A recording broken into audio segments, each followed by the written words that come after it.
أعوذ بالله من الشيطان الرجيم بسم الله الرحمن الرحيم السلام عليكم ورحمة الله وبركاته ربي اشرح لي صدري ويسر لي أمري واحلل عقدة من اللسان يفقهوا قولي Serigne Cheikh ñi ngi am mbégte bu baax a baax ci dalal gi ak jotaay bu am solo bi nga xamante ne si ñu ngi koy seq muy jotaayu njariñ bu am njariñ lool boo xamante ne si ñi ngi gis taxawaay bu am solo bi nga ci taxaw ngir am jubluwaayu ak yéene yaatal xam-xam di sàkku ci mbokk yi rek ñu di partager vidéo yi ak di ko sem ndax loolu da ci day lu am solo lool ndax nit ki bu fekkee day dagg ay yitteem gëstu ji ab borom xam-xam jël lam xam di ko yaatal ngir jariñ nit mbindeef yi kon kooku waris na ko delloo njukkal kon ñu ngi sant ñëpp di leen digal tamit ñuy bàyyi xel loolu. waaw Serigne Cheikh tey de ñu ngi ñëw ci wéride gi ñuy wax arthrose nag mooy napp di feebar boo xamante ni si li ñuy wax cartilage liquide la boo xam mooy nekk ci diggante ñaari yax yi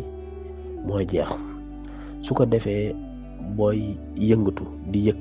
sa yaram wi di foq yi koy sabab bari na lool bokk na ci ab sedd wala nekk ci béréb boo xamante ni si li ngay gis naaj du lu bari wala manque yenn xeeti ferñeent yooyu bokk na ci li ñuy wax zinc wala calcium wala phosphore wala magnésium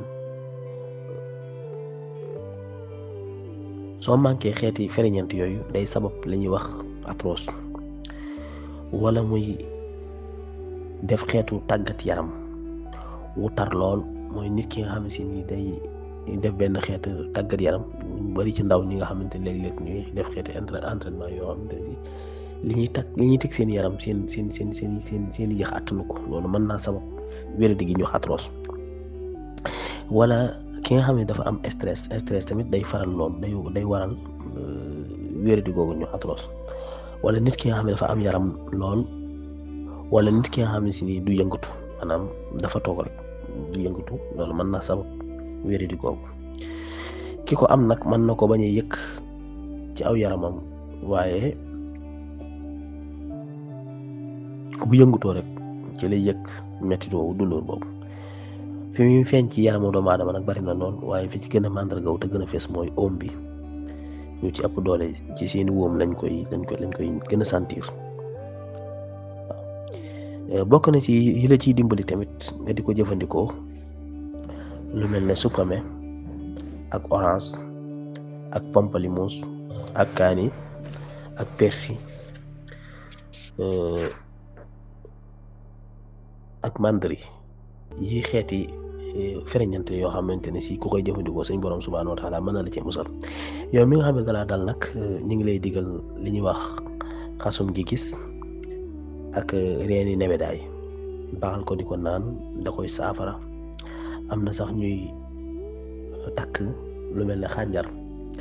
da ngay gis léeg-léeg mag ñi dañ daan takk xànjar ci seen tekku jare yeeg yu mel noonu xànjar boobu dafa am benn xeetu ferñeent bu ci nekk bu ñuy wax kiwir ci biir xànjar lay nekk day faj arthrose moo tax mag ñi daan ko takk kon lii daal xam nañ ci lu gàtt loo xamante ni si mën nañ ci labirante ak yéen ci wéradi gi ñu wax arthrose yow mi nga xam ne da ngaa wéradi gu nekk sa yaram jaaxal la tamit mën ngaa woote ci numéro yi wala nga bind ci commentaire laaj ci su ko defee lañ la ci tontu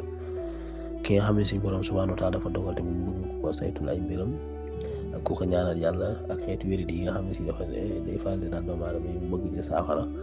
am nañ ci ay garab ak ay solution incha allah kon yàlla nañu suñu borom subhaanahu wa taala defal ak dégg ak topp ñu ngi dogal ngànta mboolem borom xam bi yëpp di leen ñaanal jàmm te di ko sàkku ci yéen jërë ngeen jëf. di la ñaan nga aimé vidéo bi moo ñu may doole suñu seen gën a jëm ci kaw jaajëf.